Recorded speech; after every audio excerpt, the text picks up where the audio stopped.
हम already reasoning और maths की स्ट्रेटेजी डिस्कस कर चुके हैं एसबीआई पीओ प्रीलिम्स 2021 के एग्जाम के लिए। तो इस वीडियो में हम चर्चा करेंगे इंग्लिश लैंग्वेज के लिए क्या स्ट्रेटेजी रहनी चाहिए जिसकी मदद से आप मैक्सिमम मार्क्स गेन कर पाओ। तो चलिए शुरू करते हैं।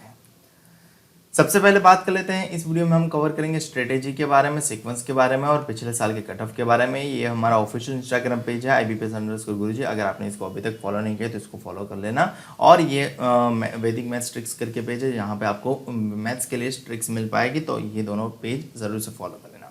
और मैंने ऑलरेडी आपके साथ लास्ट 10 डेज़ का स्टडी प्लान शेयर कर दिया था और वहाँ पे मैंने आपको 15 इंपॉर्टेंट टॉपिक बताए थे जहाँ से आपको 85 से 90 मार्क्स का पूछे जाने की संभावना है। तो ये वीडियो की लिंक डिस्क्रिप्शन में मिल जाएगी, ये वीडियो ज़रूर चेकआउट करना।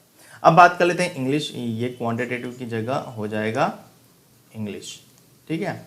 सो इंग्लिश लैंग्वेज में आपको 30 क्वेश्चन मिलते हैं, 20 मिनट मिलते हैं। तो 30 क्वेश्चन करने के लिए आपको केवल 20 मिनट दिए जाते हैं। तो जाहिर सी बात है आपके पास स्पीड होनी चाहिए। तो अगर आप एक क्वेश्चन के लिए कैलकुलेशन करो ना तो आपको 40 सेकंड्स मिल जाते हैं पर क्वेश्चन, यानी आपको 40 सेकंड में एक क्वेश्चन निपटा दोगे तो आपका 30 क्वेश्चन 20 मिनट्स में बन जाएंगे। तो इसके लिए सबसे पहले आपके पास रीडिंग स्पीड होना बहुत ज़रूरी है और साथ ही साथ अंडरस्टैंडिंग स्पीड भी होना बहुत ज़रूरी है। देखो, इंग्लिश पढ़ लेना और समझ लेना दोनों अलग चीज़ है, ठीक है।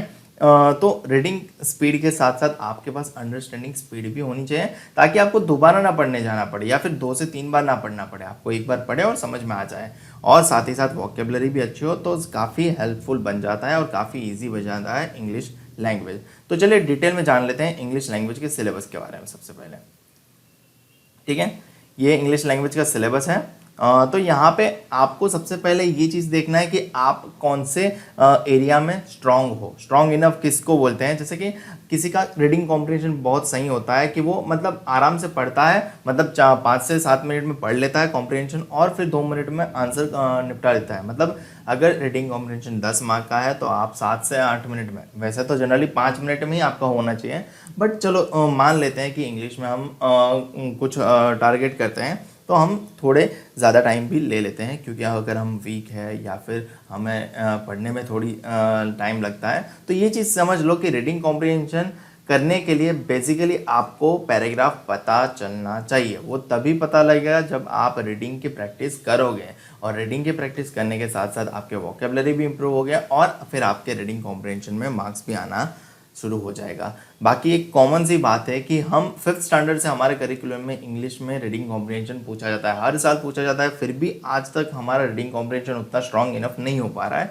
मैं कुछ बच्चों को छोड़ के बात कर रहा हूँ जो इंग्लिश में मॉडरेट है, बाकी जिनका एक्सेलेंट है उनके लिए नहीं बोल रहा हूँ। तो रीडिंग कॉम्प्रिहेंशन में ऐसा क्यों होता है? अगर हमें वही पैराग्राफ रीजनल लैंग्वेज में दिया जाए और 10 क्वेश्चन पूछे जाए तो हम 10 में से 10 मार्क कर पाएंगे, परंतु अगर वही पैराग्राफ हमें इंग्लिश में पूछा जा रहा है तो हम 10 में से 10 मार्क नहीं ला पा रहे हैं। उसका एक ही रीज़न है कि हम पढ़ तो लेते हैं बट उसको समझते नहीं है या फिर हमें पढ़ने के लिए ज़्यादा टाइम चाहिए।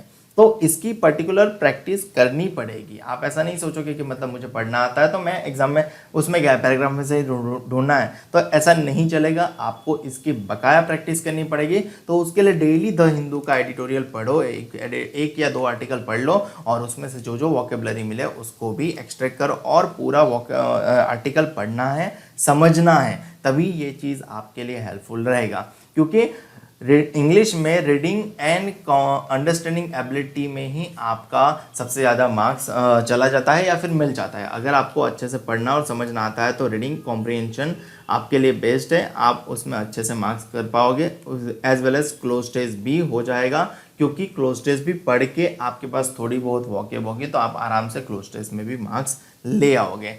फिल इन द ब्लैंक्स भी again vocabulary and reading ability पे ही निर्भर करता है। कुछ कभी कभी ग्रामर का रूल्स वहाँ पे लगता है, बट मेजॉरिटी आप अगर आपके पास वोकेब अच्छी है, आप अच्छा पढ़ लेते हो, समझ लेते हो, तो आपके लिए fill in the blanks without grammar भी हो जाएगा। देखो, ये वाला अब जो आ गया ना एरर डिटेक्शन करेक्शन, ये प्योरली ग्रामर बेस्ड है। तो आप पूरा ग्रामर पढ़ने बैठोगे तो 3 से 6 महीने निकल जाएंगे, या फिर 120 रूल्स ऑफ ग्रामर पढ़ोगे तो आपको 1 से 2 दिन में या फिर 1 वीक में तो 120 रूल्स ऑफ ग्रामर आप लर्न कर ही लोगे। अब ये 120 120 रूल्स ऑफ ग्रामर्स के बेस्ड ऑन आपको 3 से 4 क्वेश्चन आराम से एरर डिटेक्शन के हो जाएंगे। एरर डिटेक्शन के जनरली 5 से 10 क्वेश्चन आते हैं। अगर 5 क्वेश्चन आए तो आपके 4 क्वेश्चन तो यहीं से निकल जाएंगे। तो बेटर है स्मार्टनेस इसी में कि आप 120 रूल्स ऑफ ग्रामर सीखें, यूट्यूब करें और आपको 120 रूल्स ऑफ ग्रामर मिल जाएंगे।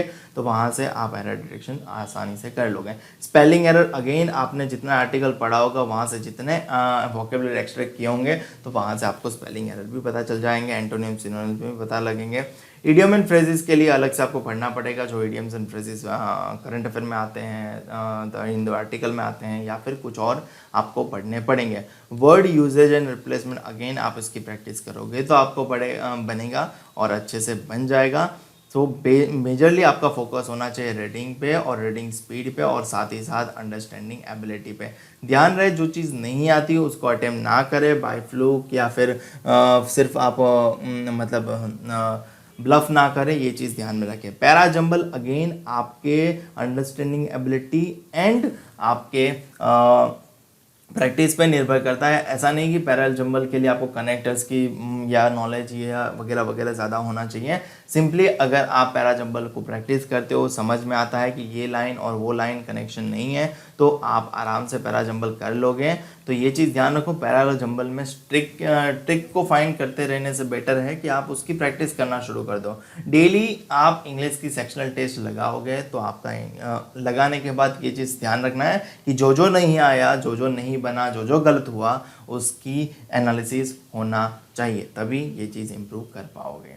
तो मुझे उम्मीद है कि आपको बाकी सारे टॉपिक में भी वही सेम प्रोसीजर फॉलो करनी है कि sentence connector, column base, fillers, ये सारे प्रैक्टिस पे निर्भर करते हैं।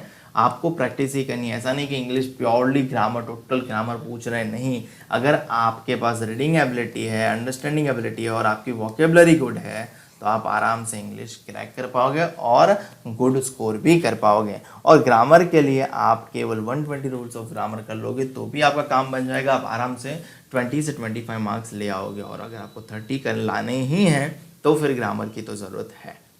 ठीक है, तो फिलहाल इस वीडियो में इतना ही। बाकी दो ऑलरेडी रीजनिंग एंड क्वांट का हमने स्ट्रेटेजी अपलोड किया है, तो वो चीज़ भी ध्यान रख लेना।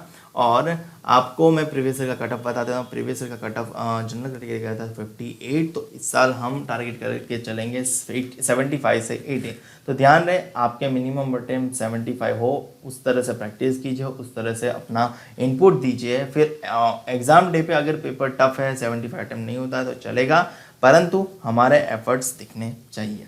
और अगर आपको प्रीवियस ईयर की कट ऑफ कंपैरिजन देखनी है प्रीवियस 5 सालों की, तो आपको इस वीडियो में मिल जाएगा। सिलेबस देखना है तो इस वीडियो में मिल जाएगा। और सैलरी कितनी मिलती है वो देखना है तो इस वीडियो में मिल जाएगा। तीनों वीडियो के लिंक डिस्क्रिप्शन में अवेलेबल है। तीनों वीडियो आप जरूर चेकआउट कर सकते हो। फिलहाल इस वीडियो में इतना ही। वीडियो अच्छा लगे तो लाइक करो, शेयर करो मैक्सिमम दोस्तों के साथ, ताकि उनको भी इस स्ट्रेटेजी के बारे में पता चले। और चैनल को अभी तक सब्सक्राइब नहीं किया तो चैनल को सब्सक्राइब करो, साथ में बेल आइकन प्रेस करो, ताकि जब भी मैं आपके लिए नया वीडियो अपलोड करूँ आपको उसको नोटिफिकेशन तुरंत मिल जाए। मिलते हैं नेक्स्ट वीडियो में।